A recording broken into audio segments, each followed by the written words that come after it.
Hey, Natural King, Vulgari, Rap Style Beat. Bonjour et bienvenue dans cette vidéo, chers apprenants. Ce cours concerne les équations aux dimensions des classes de terminale scientifique et développées selon l'approche par compétences. Je vous présente le contenu du cours. Quelques définitions en 1. En 2, nous allons parler de l'homogénéité d'une équation. 3, nous parlerons des 7 unités fondamentales. 4, les unités dérivées des unités fondamentales. En 5, nous ferons allusion maintenant, à proprement dit, des équations aux dimensions à travers l'analyse dimensionnelle. Dans cette partie, nous allons parler du rôle de l'analyse dimensionnelle et en deuxième partie, nous verrons quelques exemples. Et nous allons clôturer le cours en 6 à travers un exercice suivi de son corrigé. Très bien, on commence. Famille de situations.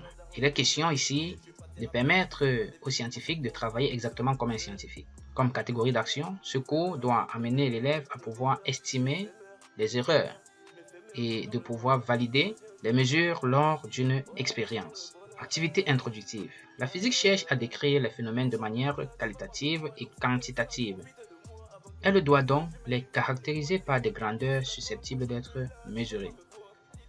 Petite situation de vie. Démontrer que la dimension de la différence de potentiel électrique, que l'on note généralement U, est, dans le crochet U, égale à L carré, point M, point T, moins 3, point I, moins 1, puis en déduire son unité SI.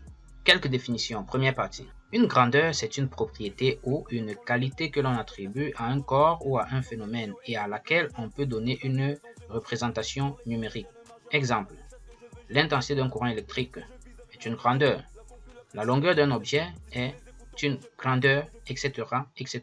Cette représentation numérique permet donc l'étude quantitative des phénomènes physiques.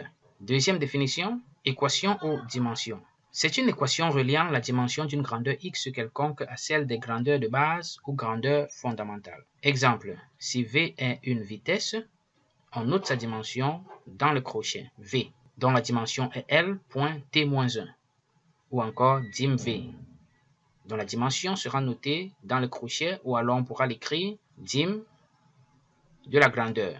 La grandeur ici c'est v. Si on a affaire à l'intensité du courant, on aura I dans le crochet, ou encore dim de I. Remarque, l'équation dimension permet de déterminer l'unité composée d'une grandeur en fonction des grandeurs fondamentales, de tester si une formule est homogène, de faire des conversions d'unités. Voilà ce que permet, n'est-ce pas, de faire l'équation aux dimensions. Nous verrons cela plus loin. Analyse dimensionnelle. C'est une action qui consiste à vérifier l'homogénéité d'une équation. Partie 2. Parlons maintenant de l'homogénéité d'une équation. Une équation est homogène si tous les termes d'une somme ou d'une différence ont la même dimension. Dans le cas contraire, l'équation est forcément fausse. Les deux membres d'une égalité ont la même dimension. L'analyse de l'homogénéité constitue un puissant outil pour détecter une erreur, puisqu'une équation non homogène est nécessairement fausse. Il est important de noter que, à la fin de tout calcul littéral, il faut vérifier l'homogénéité de l'expression obtenue, en retenant cependant qu'une équation non homogène est toujours fausse, mais une équation homogène n'est pas nécessairement juste. Voilà. Vous deviez donc vous mettre cela dans la tête. Une équation non homogène est toujours fausse, mais une équation homogène n'est pas nécessairement juste. Exemple, on vous demande d'analyser l'homogénéité des expressions suivantes. 1. RE équivalent est égal à 1 sur R1 plus 1 sur R2, où RE équivalent, R1 et R2 sont des résistances. 2. X de t est égal à 1 demi de g t carré plus V0t plus 2, où xt est l'abscisse d'un point matériel de vitesse initiale V0, g étant l'intensité de la pesanteur. Solution. Nous allons analyser l'homogénéité des expressions. Nous commençons avec le 1. Nous savons, depuis les classes antérieures, qu'une résistance s'exprime en ohm. De ce fait, 1 sur R1 ou bien 1 sur R2 va donc s'exprimer en ohm-1. Donc, on peut conclure que cette expression n'est pas homogène, tout simplement. 2. Pour le 2, nous allons vérifier que toute cette deuxième partie s'exprime en mètres, comme x, puisque x c'est une distance. xt s'exprime en mètres. 1 demi de gt carré va s'exprimer en quoi? V0t s'exprimera en quoi? On va donc vérifier cela. 1 demi de gt. G c'est une accélération.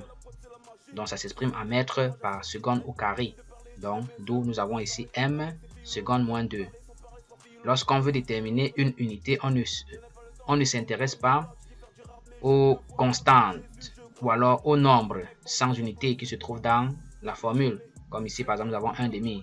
Donc on ne va pas s'intéresser à 1 demi. Pareil que ce 2 qui est une constante. Donc on va s'intéresser dans cette partie tout simplement à g et t au carré et ici v0t.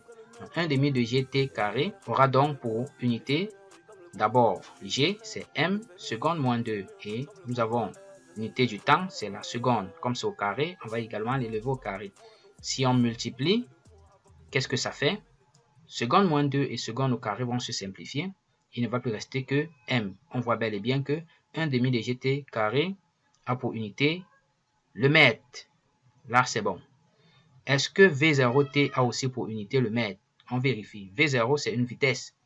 Ça s'exprime en mètres par seconde. Donc, nous avons m seconde moins 1. Et le temps en secondes. Donc, fois s à la puissance 1. On voit encore ici que s moins 1 et s à la puissance 1 vont également se simplifier. Et V0t aura donc pour unité le mètre. D'où nous pouvons conclure que cette expression est homogène. Donc voilà, nous venons d'analyser l'homogénéité des deux expressions de cet exercice ou alors de cet exemple. Intéressons-nous maintenant aux 7 unités fondamentales. Le système international, noté SI, est le système légal d'unité. Il a été mis en place par la 11e conférence générale des poids et mesures, notée ou alors en abrégé CGPM. Et voici CGPM, qui fixa en 1960 des règles pour les préfixes, les unités dérivées et d'autres indications. Il est fondé sur un choix de 7 unités de base bien définies et considérées par convention comme indépendantes du point de vue dimensionnel.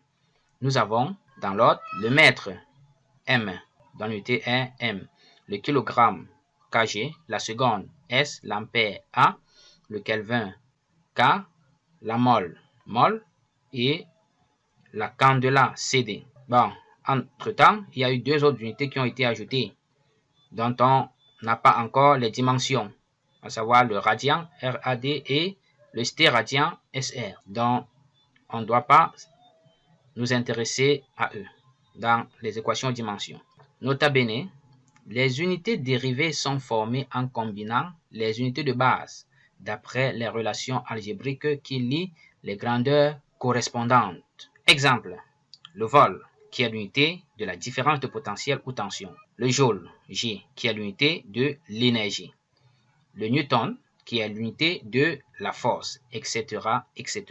Voyons à présent le tableau donnant les 7 unités de base du système international. Nous avons dans la première colonne le nom, les grandeurs. Dans la deuxième colonne, le symbole. Dans la troisième colonne et la quatrième, nous avons l'unité de la grandeur, c'est-à-dire le nom de l'unité de la grandeur et le symbole de l'unité. Nous avons la longueur, l'unité c'est le mètre, symbole M. La masse qui se note petit m, l'unité c'est le kilogramme, symbole kg. Le temps S, nom, seconde, symbole S, c'est-à-dire l'unité du symbole. Intensité de courant électrique, symbole de la grandeur I, son unité c'est l'ampère et le symbole de l'unité grand A. Température thermodynamique, symbole de la grandeur grand T, nom de l'unité le Kelvin et puis le symbole de l'unité K. Quantité de matière que l'on symbolise par N, l'unité c'est le mol et puis le symbole de l'unité MOL, mol. Et puis la 7e unité fondamentale, l'intensité lumineuse, le symbole IV. L'unité, c'est le candela, dont le symbole de l'unité est CD. Et nous avons les dimensions dans la dernière colonnes. Une longueur a pour dimension grand L, une masse a pour dimension grand M, le temps a pour dimension grand T, l'intensité du courant électrique a pour dimension grand T, la température thermodynamique a pour dimension θ, la quantité de matière a pour dimension grand N, l'intensité lumineuse a pour dimension J, majuscule. Donc, ça s'arrête ici. Partie 4, les unités dérivées des unités fondamentales. Alors, il s'agit tout simplement des unités qui découlent des unités fondamentales à partir des relations de définition, tout simplement. Ce tableau regroupe donc quelques grandeurs dérivées. Nous avons l'énergie et le travail qui s'expriment en joules. Le symbole, c'est J. La force, le newton. Ce sont les unités dérivées. Dans cette deuxième colonne, elle nous donne les unités dérivées avec les différents symboles dans la troisième colonne. Et il peut arriver que l'on vous demande de retrouver l'unité du joule dans l'unité SI de base, c'est-à-dire dans l'unité du système international. Là, vous avez la quatrième colonne qui répond à cette question. Et dans la dernière colonne, on a la même expression avec mais qui utilise d'autres unités. Vous voyez par exemple, on sait que l'énergie ou bien le travail s'exprime en joule. Donc, ça veut dire que le joule, c'est encore le newton point mètre. Et partant de là, on peut retrouver l'expression en unité SI de base, etc. Partie 5, équation aux dimensions. 2 points, analyse dimensionnelle. Nous avons vu précédemment les 7 unités fondamentales. Vous devriez donc maîtriser ces 7 unités fondamentales avec les grandeurs correspondantes. Ainsi, pour obtenir une équation de dimension, on remplace dans la relation entre grandeur chaque terme par la grandeur fondamentale correspondante. Par exemple, grand L pour une longueur, grand M pour une masse, tel que on l'a vu dans le tableau précédent concernant les 7 unités fondamentales. T majuscule pour le temps, c'est-à-dire ou bien pour la durée. I majuscule pour une intensité électrique. θ pour une température thermodynamique. Grand N pour une quantité de matière et J majuscule pour une intensité lumineuse. L'équation obtenue est appelée équation aux dimensions. 5.1. Quel est le rôle de l'analyse dimensionnelle? Nous l'avons donné il y a peu de temps. L'analyse dimensionnelle à travers l'équation aux dimensions permet de déterminer l'unité composée d'une grandeur en fonction des grandeurs fondamentales. Deuxièmement, de tester si une formule est homogène. Et puis, troisièmement, de faire des conversions d'unités. 5.2. Exemple. Exemple 1. Parlons de l'unité composée. On donne la position d'un mobile S à un instant donné par la relation x égale à 1 demi de gt au carré. On vous demande de déterminer la dimension et l'unité du champ de pesanteur G. Comment s'y prendre? Solution. Concernant la dimension, on tire tout d'abord G dans cette relation. Cela nous donne 2x sur t au carré, ce qui est encore équivalent à 2x fois t à la puissance moins 2. On remplace t et x par la grandeur fondamentale correspondante. X c'est une distance, la grandeur fondamentale ce sera donc L, et t c'est une durée, dont la grandeur fondamentale grand T. On aura alors, on ne s'intéresse pas au nombre ou bien aux constantes. G aura donc pour dimension L et puis T moins 2. La dimension de G est donc notée dans les crochets. Ou alors on pouvait écrire dim de G égale à L T moins 2. On conclut. G a donc la dimension d'une longueur, c'est-à-dire L, divisé par le temps au carré. Voilà la dimension de G. Quelle est donc son unité? Lorsqu'on a la dimension, on peut déduire l'unité aisément. G étant égal à 2x sur t carré, x s'exprime en mètres et t s'exprime en secondes. D'où l'unité c'est donc mètre point seconde moins 2. Conclusion. L'unité de G est alors le mètre par seconde au carré. Ou encore en s'intéressant à cette dimension, on pouvait également en déduire L. L'unité correspondante c'est le mètre. T. L'unité correspondante c'est la seconde. D'où m point seconde moins 2. Exemple numéro 2. Homogénéité. La relation suivante, 1 demi de mv carré est égal à mgh, est-elle homogène? Nous allons donc vérifier l'homogénéité de cette équation. 1/2 de mv carré revient tout simplement à vérifier si la dimension de mv carré est égale à la dimension de mgh. Bon, m c'est une masse, donc grand M, et V s'exprime généralement en mètres par seconde. Mètre c'est grand L, et puis seconde c'est une durée, donc T, moins 1. Comme il y a le carré, on élève aussi au carré. On revient, égalité, la masse, ici, grandeur fondamentale grand M. G, c'est une accélération, c'est-à-dire mètre par seconde au carré, soit L sur T au carré, ce qui correspond encore à L, T, moins 2, que nous avons ici dans la parenthèse. Et nous avons H qui est une longueur, la hauteur, donc L.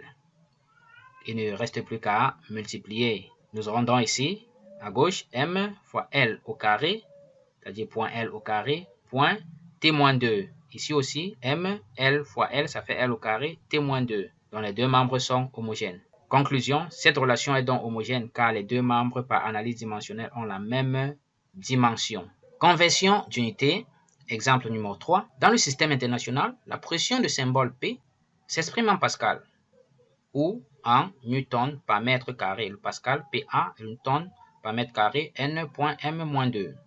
On vous demande de convertir le pascal en unité fondamentale. Vous voyez très bien comment ça se passe. Conversion d'unité. Le pascal, c'est l'unité de la pression.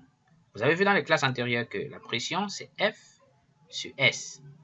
Il faut donc se servir de cette relation pour retrouver l'unité de la pression. F, c'est la force. Vous pouvez prendre F également comme étant M fois G ou bien M fois A pour retrouver l'unité ou bien la dimension de F. Voilà, donc F, par exemple, c'est une force. La force pressante, on peut la noter comme étant mg. Vous pouvez également noter ma pour retrouver la dimension de F. Donc, P est égal à mg sur S. D'où la dimension de P qui se note maintenant dans le crochet. M, c'est une masse dont on remplace par la grandeur fondamentale grand M, que voici. Et G, comme on l'a vu précédemment, c'est L sur T au carré, c'est-à-dire le mètre par seconde au carré. Donc L, T moins 2. Et S, c'est une surface, donc une longueur au carré. Donc L au carré en dessous. On fait donc monter L, ça devient L moins 2. Et on multiplie, nous obtenons la dimension de la pression, qui est égale à M, point L moins 1, point T moins 2. Conclusion, P a donc la dimension de la masse divisée par la longueur et par la durée au carré. D'où on en déduit donc son unité. Son unité sera donc quoi? M, c'est une masse, donc kilogramme. L, c'est une distance, mètre moins 1, seconde moins 2. Voilà, kilogramme, mètre moins 1, seconde moins 2. Ça, c'est son unité. L'unité de la pression dans le système international.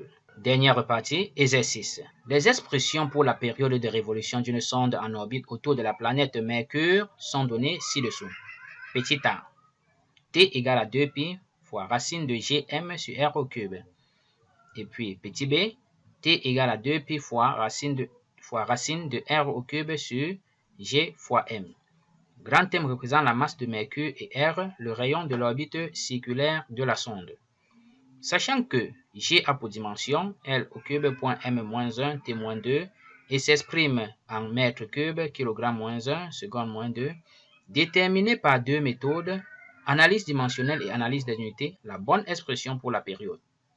Voilà le travail à faire.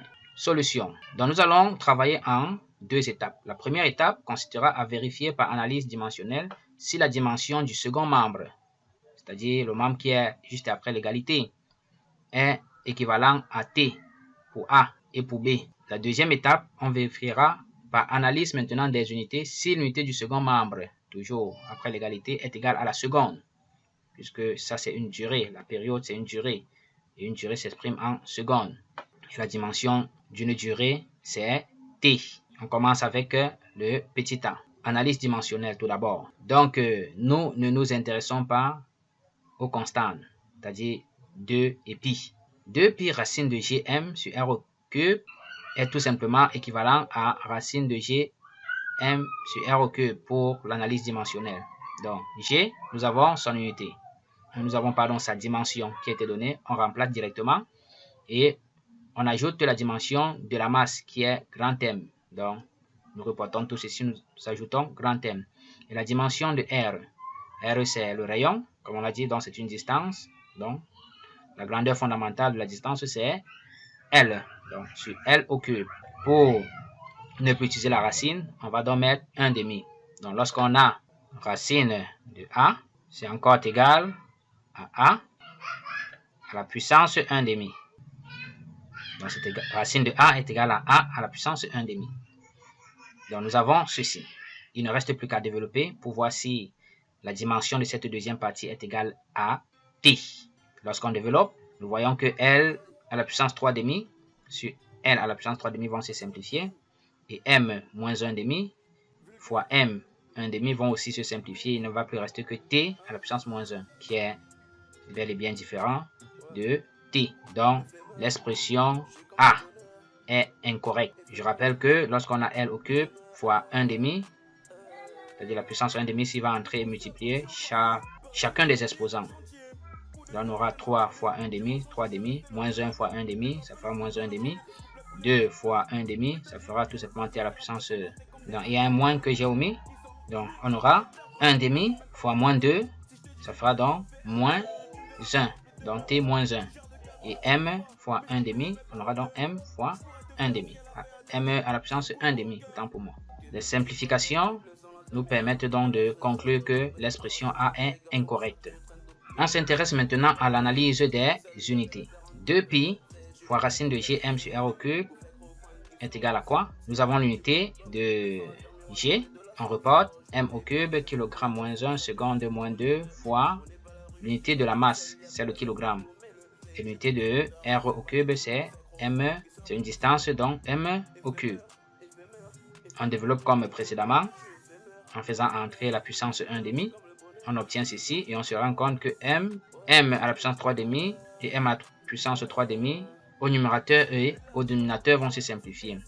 Et au numérateur, on aura kg à la puissance moins 1,5 qui va se simplifier avec kg à la puissance 1,5. Il ne va plus rester que seconde moins 1 qui est différent de s. Donc voilà ce qu'on appelle analyse des unités. Cela nous permet encore de conclure que l'expression A est incorrecte. Donc une autre personne aurait dû se servir par exemple du résultat de l'analyse dimensionnelle pour en déduire. La grandeur fondamentale, c'est T moins 1. Ça veut dire que l'unité correspondante, c'est seconde moins 1. Mais là, ce ne sera pas l'analyse des unités. Ce sera comme une tricherie. Donc, à travers l'analyse des unités, nous avons trouvé bel et bien seconde moins 1. C'est la raison pour laquelle on vous a donné dans l'énoncé la dimension de G et son unité. Très bien. Nous continuons. Nous passons au B. Pour le B, analyse dimensionnelle. Première étape, comme précédemment, nous avons maintenant au numérateur L au cube, la grandeur fondamentale de R. Et là, pour G fois M, nous avons L au cube, M moins 1, T moins 2. On ajoute M. On développe, nous obtenons ceci. Les grandeurs fondamentales de même couleur vont donc se simplifier. Il va rester T moins 1 sur T moins 1 qui monte et on a T qui est bel et bien égal à T. Donc, l'expression B est correcte car les deux membres ont la même dimension. Donc, deuxième étape, analyse des unités. Nous aurons maintenant en haut l'unité de R, M au cube, et pour G, M au cube, kilogramme moins 1, seconde moins 2, qui est reporté, et on ajoute pour M, kilogramme, le tout à la puissance 1,5. On développe également, et on se rend compte que les unités de même couleur également vont se simplifier. On obtient au final 1 sur S-1, S-1 monte, et ça devient S, qui est équivalent à S, c'est-à-dire la seconde, en minuscule. D'où on conclut encore que l'expression B est correcte. Voilà, nous avons donc terminé ce cours et cette vidéo. Si elle vous a intéressé, n'hésitez donc pas à lâcher un like, N'hésitez pas à vous abonner à la chaîne si vous êtes nouveau et à activer la cloche de notification pour ne pas rater les prochaines vidéos. Au revoir et à la prochaine. Merci, n'est-ce pas, de votre attention. Bye bye. Natural King. VDM.